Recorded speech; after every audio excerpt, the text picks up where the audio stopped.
Saudamos a todos os nossos queridos irmãos e amigos em Cristo Jesus. Aqui estamos para o estudo da lição número 14, a última lição desta série, anunciando a glória da cruz. Vamos orar ao nosso Deus. Pai querido que estás nos céus, na tua presença estamos em busca da tua ajuda. Que o Espírito Santo seja derramado sobre mim e sobre os meus irmãos. Que ao abrirmos a tua palavra, o Espírito Santo abra o nosso entendimento e que possamos nos apaixonar pela cruz do nosso Senhor Jesus como Paulo era apaixonado. Que a nossa obsessão seja a glória da cruz. Nenhuma outra glória humana, mas a glória que vem da cruz do nosso Senhor Jesus Cristo. Derrama sobre nós as tuas bênçãos, em nome de Jesus. Amém. Anunciando a glória da cruz. O foco da cruz de nosso Senhor Jesus Cristo reduz a cinzas todo o orgulho humano. Quando nós olhamos para a cruz de Cristo, percebemos que somos importantes, porque Deus, o Pai, deu seu próprio Filho para morrer por nós. Isto mostra o valor de uma alma humana. Mas também ao olharmos para a cruz, nós vemos que o nosso orgulho não é nada. Não é nada. Como seres humanos, nós temos uma tendência de querer ser grande, ser reconhecido. Mas nós sabemos, queridos amigos e irmãos em Cristo, nós sabemos que na terra é uma ilusão satânica querer ser grande, querer ser importante. Jesus Cristo não foi grande, não foi importante. Ele foi perseguido, ele foi humilhado, e assim todos os discípulos de Jesus, todos os apóstolos, eles foram homens e mulheres humilhados, mas Jesus disse: aquele que for humilhado será exaltado. Aqueles que me honram, eu honrarei. Aqueles que me honram, eu honrarei. Que bênção, que glória podermos ser honrados por nosso Senhor Jesus Cristo, não honrados pelo mundo. Os grandes e poderosos no reino deste mundo não são os filhos e as filhas de Deus. Porque Jesus mesmo disse lá em João capítulo 18 e o verso 36, porque o meu reino não é daqui. O meu reino não é daqui. Assim também, meu querido irmão, o teu reino, o nosso reino não é daqui. Nosso reino é o reino da glória do nosso Senhor Jesus Cristo. Em 1 Coríntios capítulo 2 e o verso 2, aqui o apóstolo Paulo diz assim: porque eu nada me propus saber entre vós, senão a Jesus Cristo, e este crucificado. Paulo fez da cruz do nosso Senhor Jesus o centro da vida dele, o centro dos pensamentos dele, o centro das atenções. Tudo na vida de Paulo girava em torno da cruz do nosso Senhor Jesus Cristo. E ele considerou todas as honras do mundo, as glórias do mundo como nada, como lixo, para ganhar a Jesus Cristo. Ele se gloriava. Se você quer se gloriar em alguma coisa, meu querido irmão, glorie-se na cruz do nosso Senhor Jesus Cristo. As palavras de Paulo em Gálatas 6,14, que diz: longe esteja de mim gloriar-me, senão na cruz do nosso Senhor Jesus Cristo, pela qual o mundo está crucificado para mim e eu para o mundo. Estas palavras ecoam as palavras do profeta Jeremias. Lá em Jeremias, no capítulo 9 e os versos 23 e 24, o profeta Jeremias também fala quase as mesmas palavras de Paulo, quando ele disse: assim diz o Senhor, não se glorie o sábio em sua sabedoria, nem o forte em sua força, nem o rico na sua riqueza, mas quem se gloriar, glorie-se nisto, em compreender-me, em conhecer-me, pois eu sou o Senhor, e ajo com lealdade, com justiça e com retidão sobre a terra, pois é dessas coisas que me agrado, declara o Senhor. É isto que nos traz a alegria, gloriarmos-nos na cruz do nosso Senhor Jesus Cristo, em conhecer o nosso Pai, em conhecer o nosso querido Salvador e também irmão mais velho, Jesus Cristo, em conhecer o Espírito Santo que nos conforta, que nos consola, que enxuga as nossas lágrimas, que nos guia, que nos orienta no estudo da palavra de Deus. Na parte de domingo, da própria mão de Paulo. As epístolas de Paulo, elas geralmente começavam com uma introdução costumeira, habitual. Porém, a epístola aos Gálatas, ela começou diferente de todas as outras epístolas de Paulo. E como ela também começou diferente, ela também terminou diferente. Tanto o início da carta aos Gálatas como o final está diferenciando das outras cartas de Paulo. Por quê? Porque a relação de Paulo com a igreja da Galácia era uma relação muito tensa. Quando você estuda a carta aos Gálatas, você percebe que é uma carta tensa, porque o relacionamento estava tenso. Por isso, Paulo começou e terminou de forma diferente. Em primeiro lugar, ao contrário de muitas cartas de Paulo, Gálatas não contém nenhuma saudação pessoal. Por quê? Assim como ocorreu com a ausência da tradicional ação de graças no início da carta, esse é provavelmente mais um indício da relação tensa de Paulo e os Gálatas. Paulo foi educado, mas foi formal. Em segundo lugar, devemos lembrar que era costume de Paulo ditar as cartas para que alguém escrevesse para ele, um escriba. Então, depois de terminar a carta, Paulo muitas vezes tomava por si mesmo a pena e escrevia com a sua própria mão a saudação final. Na carta aos Gálatas, Paulo pegou a pena com as suas próprias mãos para fazer a saudação final, mas com uma diferença. Em vez de fazer a costumeira saudação final, concluindo a carta, ele voltou a falar do mesmo problema dos judaizantes e da circuncisão. Ou seja, no fechar da carta, nas últimas palavras, ainda percebemos que estava muito forte na mente de Paulo a questão dos judaizantes, da circuncisão que estava sendo imposta obrigatoriamente, forçosamente, sobre os queridos irmãos da Galácia. Queridos, quando Paulo diz aqui no capítulo 6, abra sua Bíblia em Gálatas capítulo 6, e nós vemos o verso 11. Vede com que grandes letras eu vos escrevi por minha mão. Com que grandes letras. Existem várias explicações por que Paulo usou esta frase, com que grandes letras vos escrevi por minha mão. Mas aqui eu prefiro é que Paulo escreveu com grandes letras as últimas palavras de Gálatas porque ele tinha um problema visual. Desde que ele se converteu a Jesus Cristo na estrada de Damasco, quando ele ficou cego, e depois quando ele recuperou a visão, pela imposição das mãos de Ananias sobre ele, ele nunca mais teve uma visão perfeita. Tinha uma dificuldade que ele chama o espinho na carne. E por causa desta deficiência visual, ele conseguia escrever somente letras grandes. E aqui nós lemos no verso 12: todos os que querem mostrar boa aparência na carne, esses vos obrigam a circuncidar-vos somente para não serem perseguidos por causa da cruz de Cristo. Na parte de segunda-feira diz buscando glória na carne. Buscando a glória na carne. Gente, em outras palavras, ele está dizendo, existe gente aí nas igrejas da Galácia que quer aparecer. Pessoas que querem aparecer. Pessoas que querem ostentar aquilo que não são. Pessoas que estão buscando glória humana. Isso existia naquele tempo. E infelizmente ainda existe hoje. Pessoas na igreja, membros ou líderes que buscam glória humana. E queridos, Alan Cole sugere que os judaizantes estavam buscando alcançar uma estatística eclesiástica como se eles tivessem um alvo de circuncisões por ano.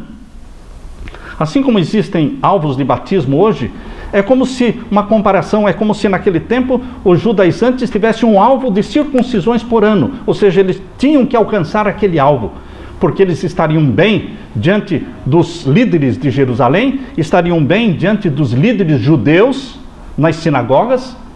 Afinal, eles estavam tentando agradar tanto aos líderes judaicos, como também aos líderes cristãos que estavam em Jerusalém. Embora o batismo seja uma bênção, e nós temos que incentivar as pessoas e apelar para que elas sejam batizadas, se nós impusermos alvos e pressionarmos pastores e líderes para que alcancem esses alvos, isso não será prudente, isso não será benéfico. Queridos, a circuncisão tornou-se um alvo, uma pressão, uma obsessão. E você percebe que isto era uma realidade nas igrejas da Galácia. Em Gálatas capítulo 6 e o verso 12 e 13 foram os primeiros comentários explícitos que Paulo fez sobre os seus oponentes. Ele os descreveu como pessoas que queriam ostentar-se na carne. A expressão ostentar-se, em grego, significa literalmente colocar uma boa face. Queriam aparecer, forçando as pessoas a se circuncidarem, conseguindo um número X de circuncisão no ano. Eles estariam sendo recompensados e honrados. Os que ensinavam erros precisavam estar buscando aumentar o seu grau de honra diante dos seus companheiros judeus na Galácia e dos outros cidadãos judeus de Jerusalém. Paulo apresentou um ponto muito importante sobre um dos motivos que eles tinham. Era para o desejo de evitar a perseguição.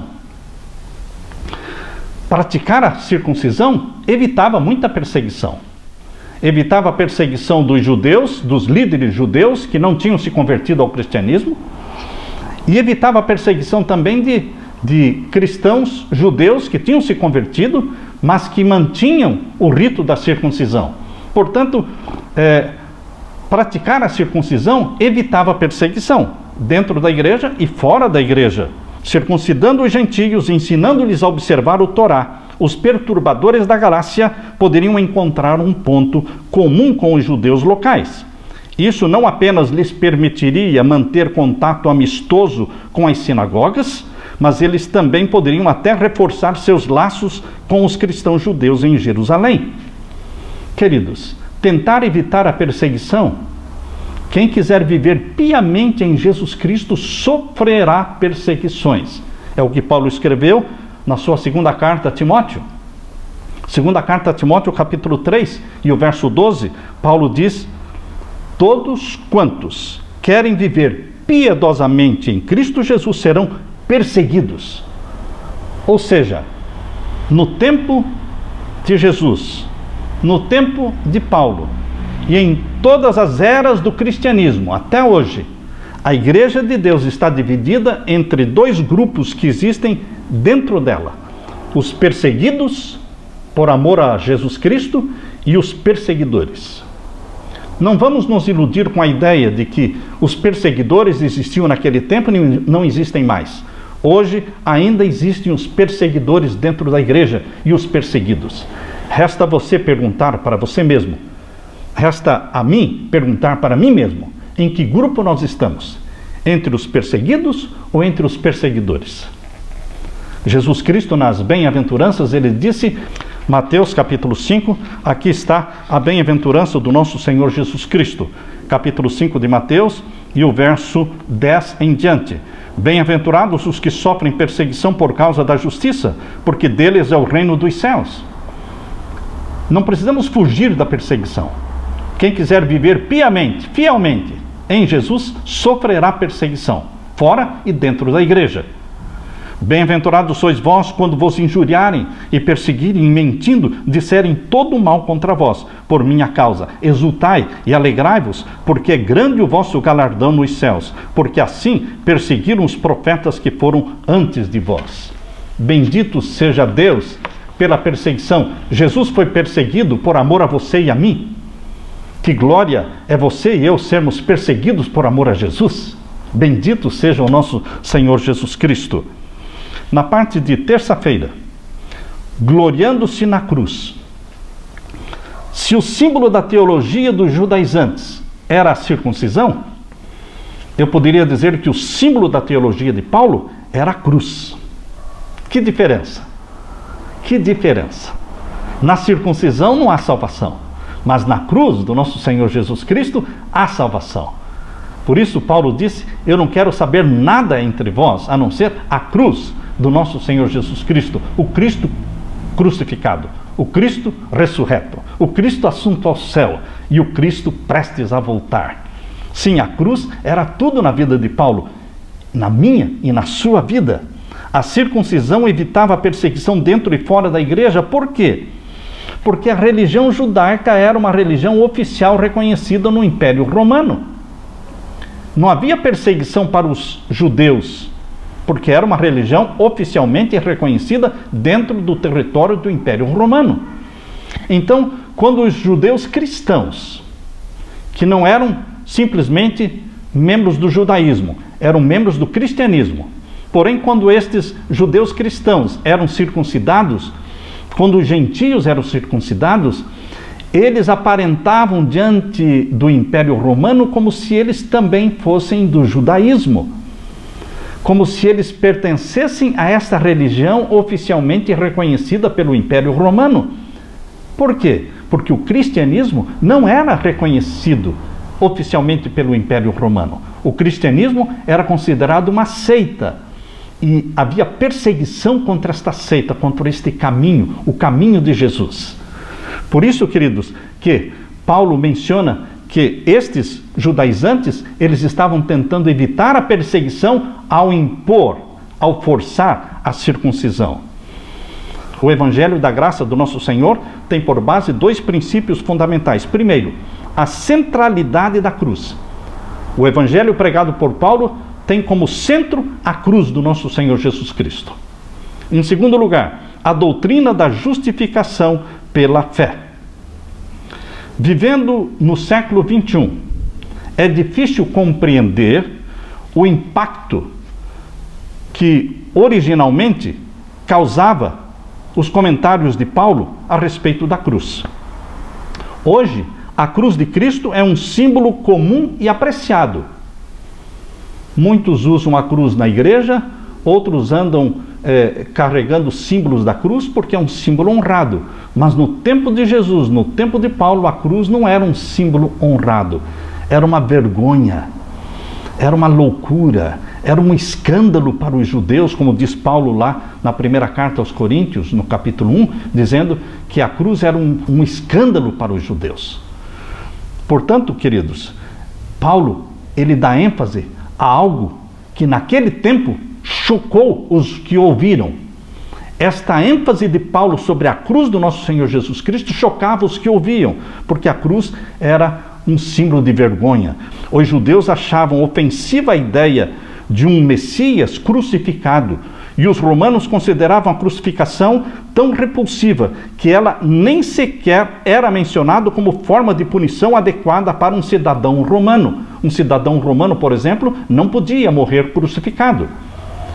Tão vergonhosa e escandalosa era a morte de cruz. O desprezo com o qual o mundo antigo considerava a cruz de Cristo é visto claramente no primeiro desenho registrado de uma crucificação, datado do início do segundo século. Um fragmento de um desenho antigo retrata a crucificação de um homem com a cabeça de um jumento. E abaixo da cruz e ao lado da figura de um homem com as mãos levantadas em adoração, uma inscrição dizia: Alexandre adora o seu Deus. A questão era clara. A cruz de Cristo era considerada ridícula. Foi nesse contexto que Paulo ousadamente declarou que ele não poderia se gloriar em nada mais além da cruz de nosso Senhor Jesus. A cruz era tão abominável que na sociedade romana, na alta sociedade, na alta classe da sociedade romana, quando eles falavam sobre um homem que era sentenciado à cruz, eles não usavam a palavra cruz.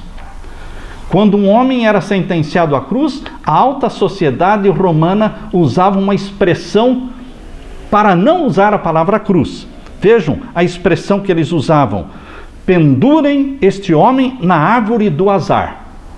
Eles não diziam pendurem na cruz. Pendurem este homem na árvore do azar.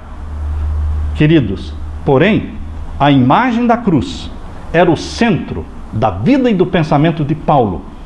E nós temos que nos gloriar na cruz de nosso Senhor Jesus Cristo. Quanto a mim, que eu jamais me glorie, a não ser na cruz do nosso Senhor Jesus Cristo, por meio da qual o mundo foi crucificado para mim e eu para o mundo. Gálatas 6:14. na parte de quarta-feira, uma nova criatura. O primeiro ponto da teologia de Paulo, como vimos, foi a centralidade da cruz. E o segundo ponto, a justificação pela fé. Primeiro vamos ler aqui o verso 13, capítulo 6, verso 13. Porque nem ainda esses mesmos que se circuncidam guardam a lei, mas querem que vos circuncideis, para se gloriarem na vossa carne. Paulo está dizendo que quanto mais pessoas, quanto mais gentios, os judaizantes conseguissem convencer a se circuncidarem, mais eles iriam se gloriar. Eles iriam se tornar mais importantes aos olhos dos líderes judeus, tanto da religião judaica como dos líderes de Jerusalém.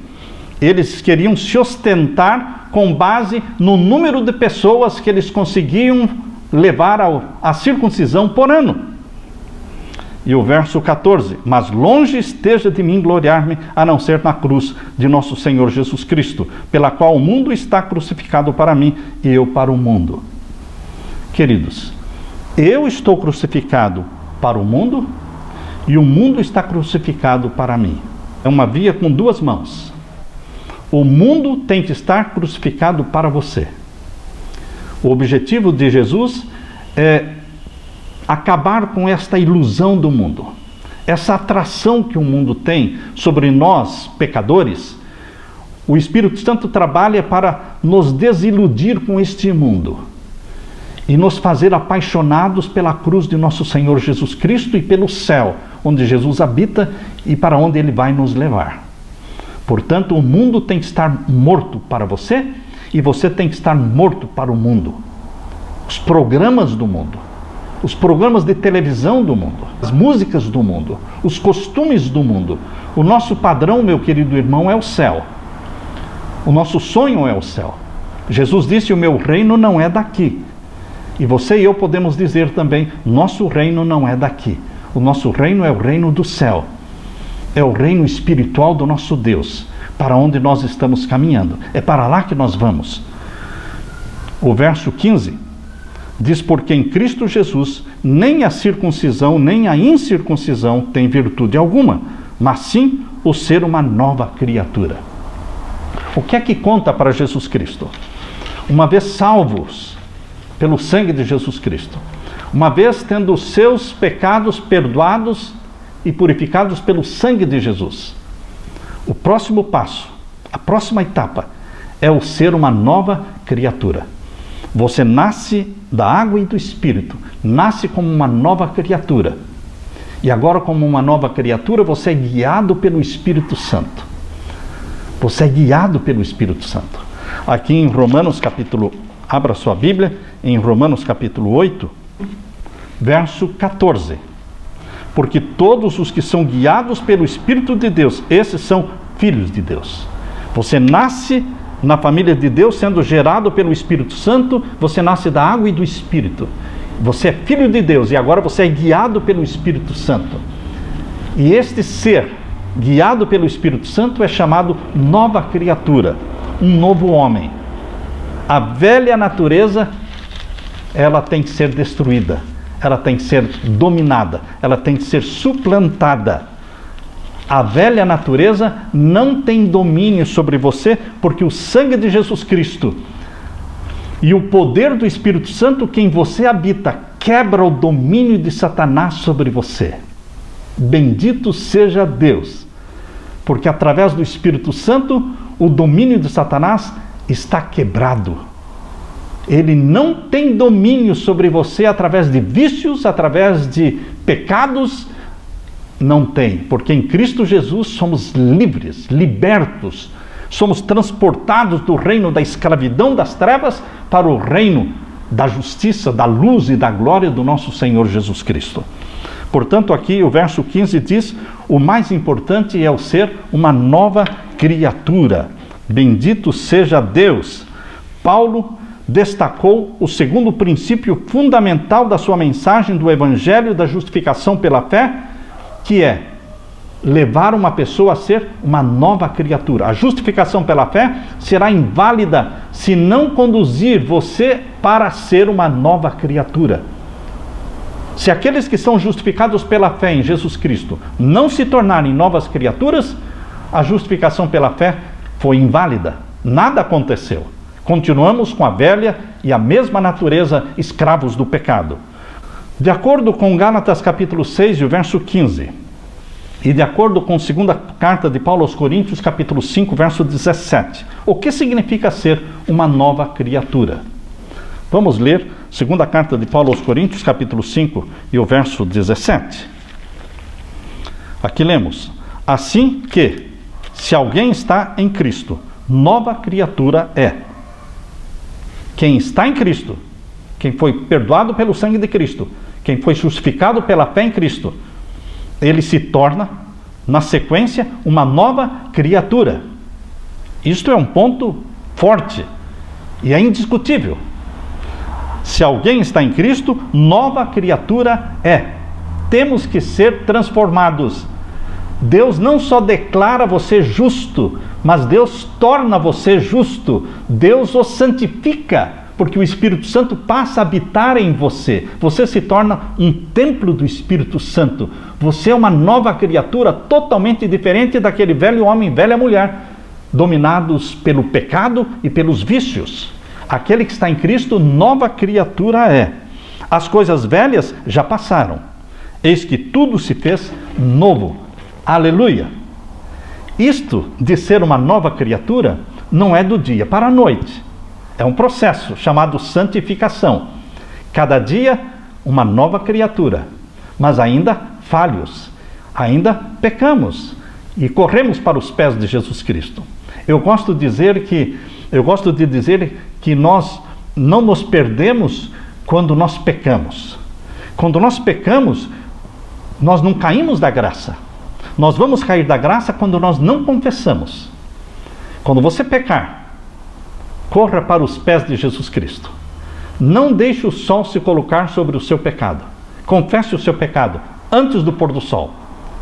Assim você continua na graça de Jesus Cristo. Você se lembra que no santuário da terra existia um cordeiro que era morto às 9 da manhã e outro cordeiro morto às 3 da tarde.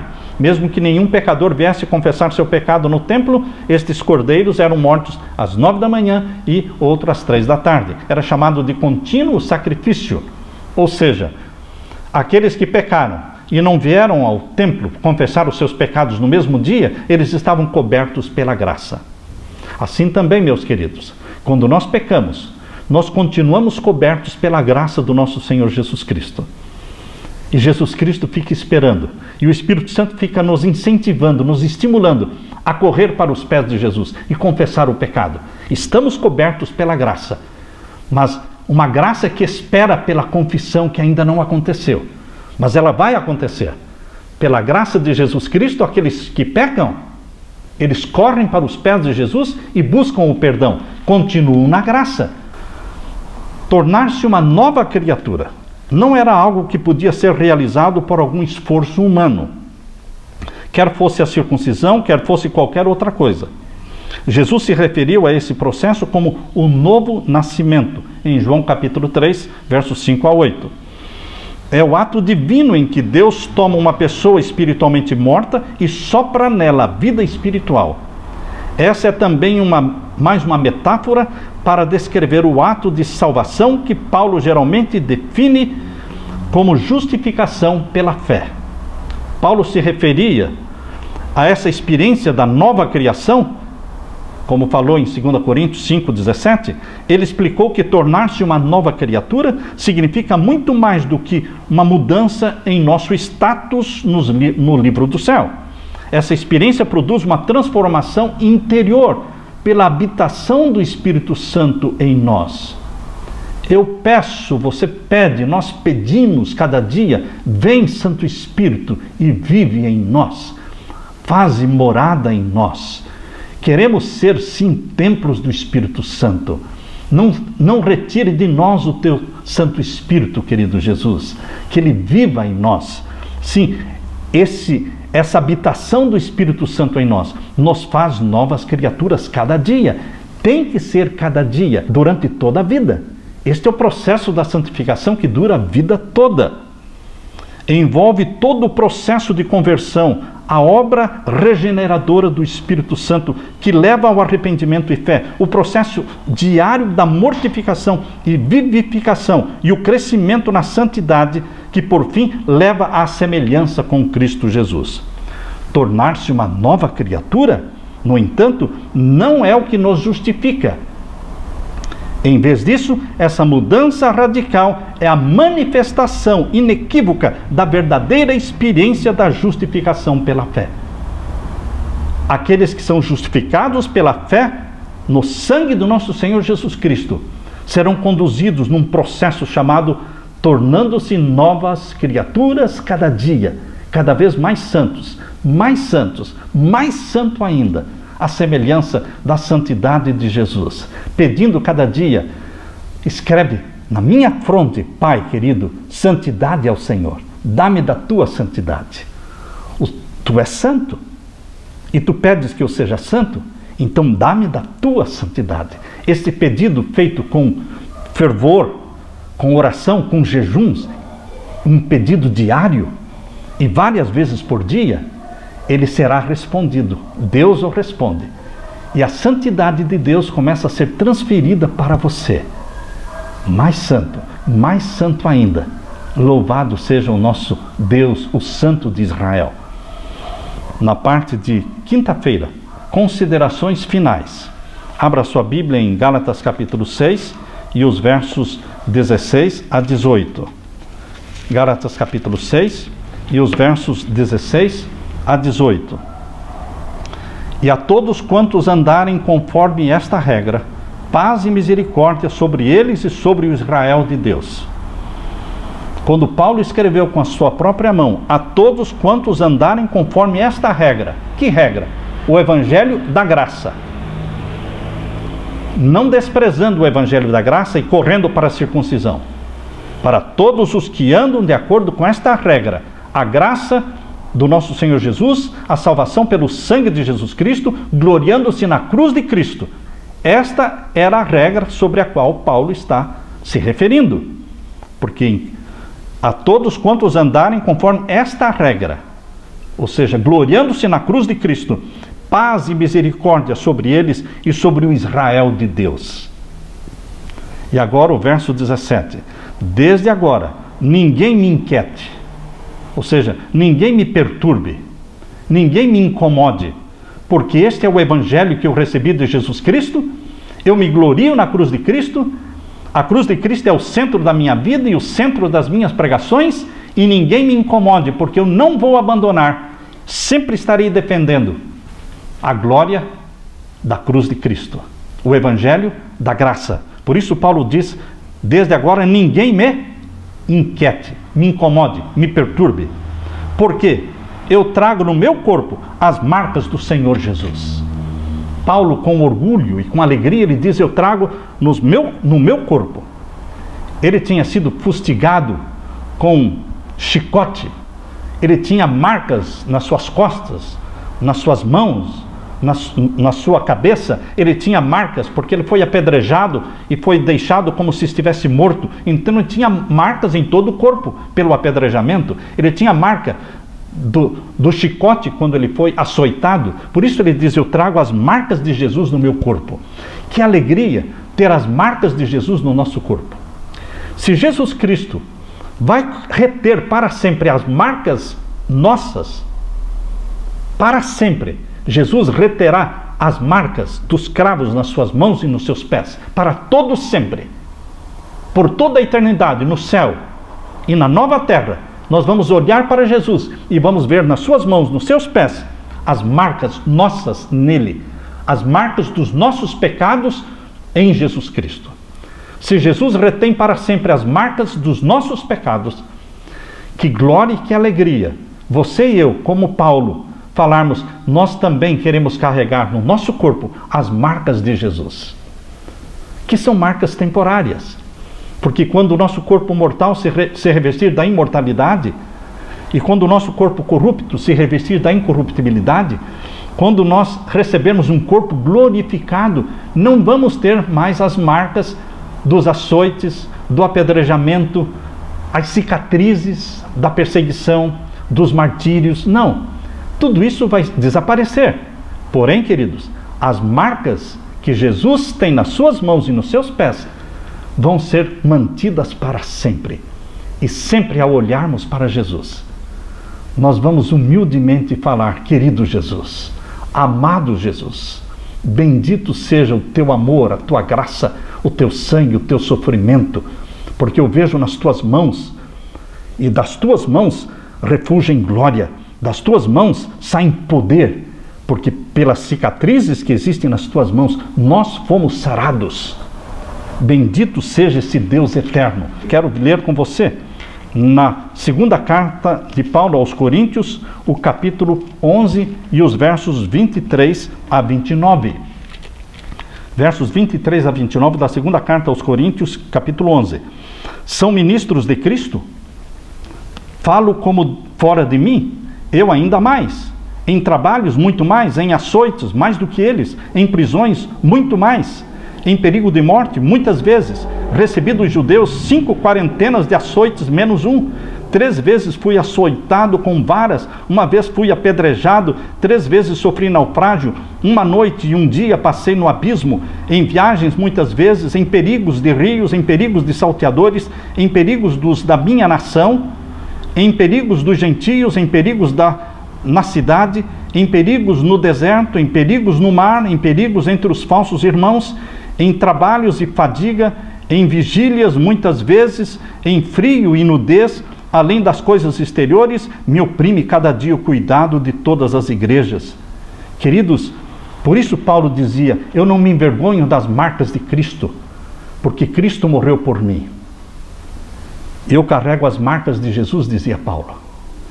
Isto é glória para mim. Eu me glorio na cruz de Cristo, eu olho para as marcas dos meus açoites, do meu apedrejamento, e eu dou glória a Deus pelo privilégio de sofrer por Jesus Cristo. Porque Jesus Cristo disse: bem-aventurados sois, quando por minha causa vos insultarem, vos apedrejarem, vos perseguirem e dizendo mal contra vós. Queridos, bendito seja o Senhor Jesus Cristo que morreu por você e por mim. Eu não quero me gloriar em coisa alguma, senão na cruz do nosso Senhor Jesus Cristo. E para todos estes que foram comprados pelo sangue de Jesus, Jesus tem um lugar especial para você e para mim. Vejam o que está escrito na lição de sexta-feira.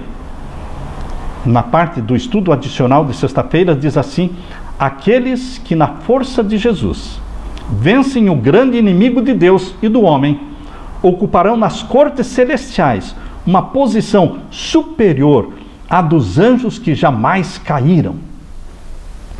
Você já pensou o que significa isso que nós acabamos de ler? Aqueles que na força de Jesus vencerem o grande inimigo de Deus e do homem, ocuparão nas cortes celestiais, no novo céu e na nova terra, uma posição superior à dos anjos que jamais caíram.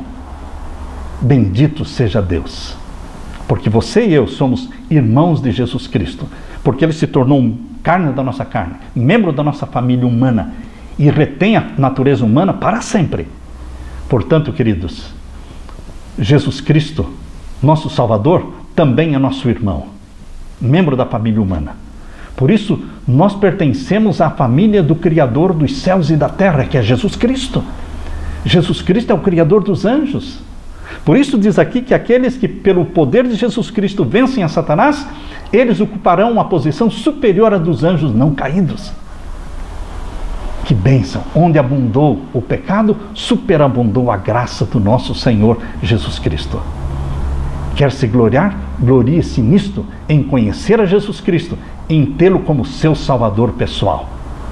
Que o amor de Deus, a paz de meu Senhor Jesus Cristo, a comunhão do Espírito Santo esteja com você. Amém.